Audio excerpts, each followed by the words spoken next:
Mira selalu kongsikan banyak je konten pasal benda ni.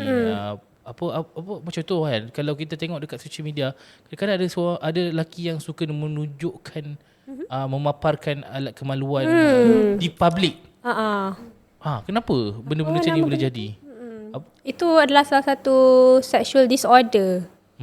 Sebab sepatutnya benda tu adalah benda yang tak normal pun untuk orang buat kan. Tapi the fact that dia buat benda tu shows that there must be a problem lah dengan orang tu. So dia under sexual disorder. Sexual disorder ada banyak kategori dia. Paraphilia kita panggil kan. Pernah dengar paraphilia? Paraphilia pernah dengar tapi dah lupa dia punya paraphilia tu macam sexual deviances ataupun tingkah laku seksual yang pelik-pelik. Paraphilia. So contohnya macam tu lah, bila dia tunjukkan alat sulit dia rasa terangsang. Padahal kalau normally orang akan terangsang contohnya ada seksual sentuhan ke, tapi dia terangsang dia boleh buat macam tu.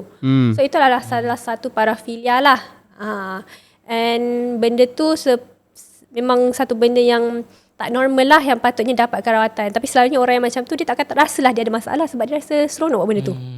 Dan saya sendiri pun pernah menerima lah, kan saya banyak buat konten-konten yang seksual. Kadang buka DM Dia sound ke? Bukan sound. Dia bagi template. Ya Allah. Benda tu memang common. Tapi memang kat social media pun ramai je yang kongsi-kongsi dan screenshot kan. Kadang-kadang dapat DM lelaki, send DM random, dia hantar gambar dia punya macam tu. Yang banyak kes ni kat track sebelah banyak.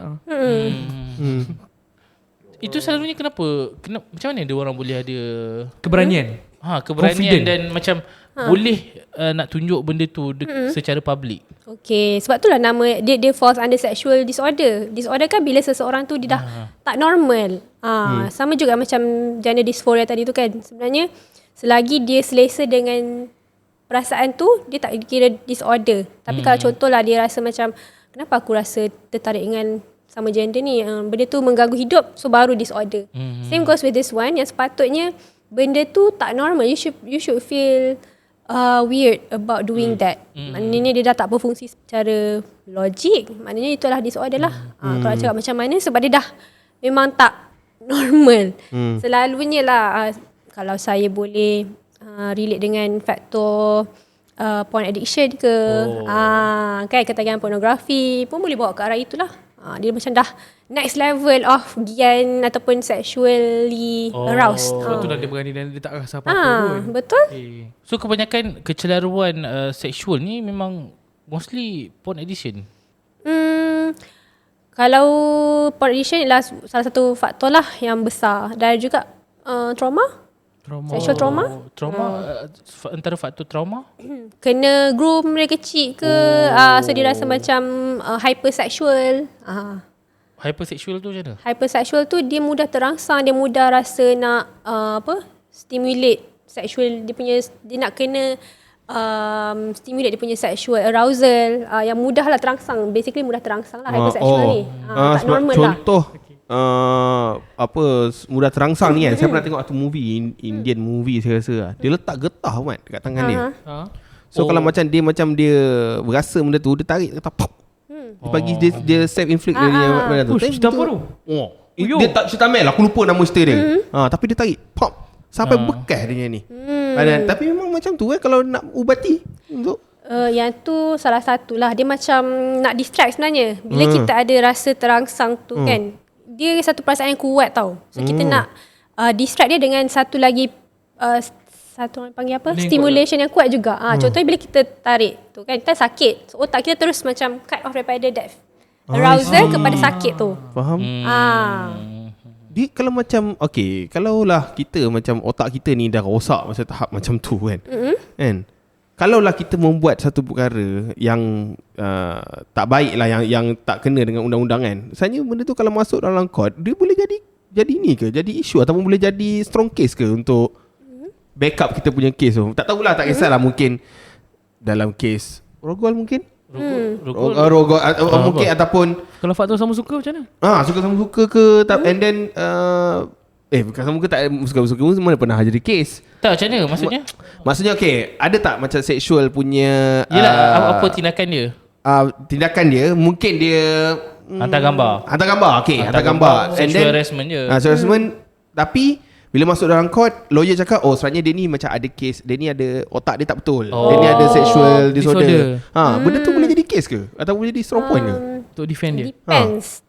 Dia tak adalah macam bila dia ada sexual disorder je terus lepas tak semestinya. Dia orang akan tengok juga at that moment dia masih waras ke tak. Dia orang adalah dia punya instrumen, dia punya interview yang dia orang akan buat lah. So tak semestinya dia dah ada orang cakap apa, diagnosis tu dia akan terus lepas tak. Dia memang akan go detail lah. Sebab tu kalau kes-kes macam ni akan ada involve psychiatrist, clinical psychologist as part of the testimony nanti. Dia akan involve. Dia tak semudah itulah. Kalau tak semua orang nak ada ni kan diagnosis, so that mereka lepas tak. Okay, faham. Antara faktor isu sexual disorder ni kalau kita bincang tadi, salah satunya adalah porn addiction. Ada trauma. Selain daripada itu, ada tak macam yang latar diorang tak ada apa-apa isu trauma, tak ada isu tak ada apa-apa hidden wound ke apa-apa isu yang macam tu. Tiba-tiba ada macam ada sedikit masalah sexual, benda-benda yang yelah ada sexual disorder. Ada tak? Boleh jadi ke? Kalau tiba-tiba could be chemical imbalance lah dalam brain. Dia takkan tiba-tiba dia nak jadi macam tu.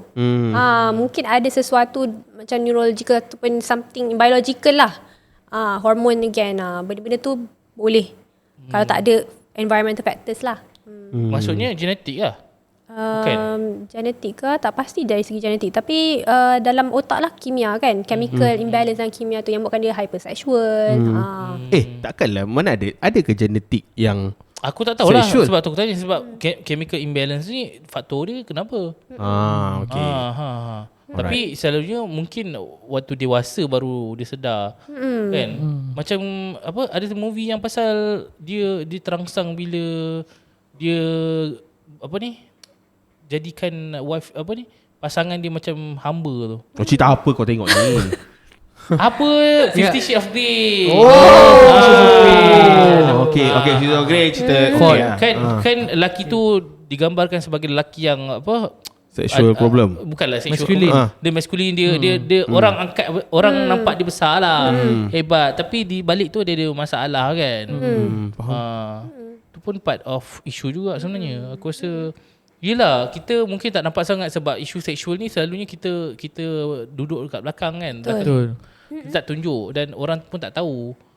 Kita rasa macam mungkinlah ada orang yang struggle, dia rasa dia macam ada tendensi dan ada keinginan yang pelik-pelik ni kan. Ada tak, pernah tak Mira dapat kes-kes macam tu? Nak kena ingat balik ada. Yes, ada. Cuma belum praktis lah sebab yelah masih student kan, kebanyakan masih student kan.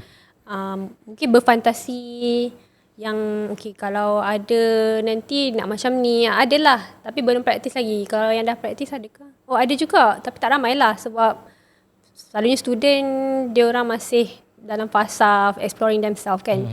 Kalau yang dah praktis tu dah next level lah. Tapi ada. Yang saya boleh cakap kebanyakannya yang ada ni is because of porn. Okay. Porn ni memang sumber yang bro. betul. Sebab kalau you tak tengok porn, macam mana you boleh belajar benda tu? Macam mana you boleh ada that fantasy? And sekarang tak payah cakap pasal porn lah. Sekarang soft porn berlambak lah dekat movie. Dekat TikTok Ni drama sekarang ni tengah viral tu.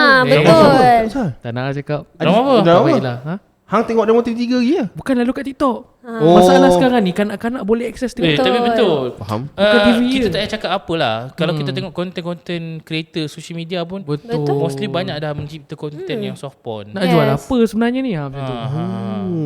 Itu pun bahaya juga sebenarnya.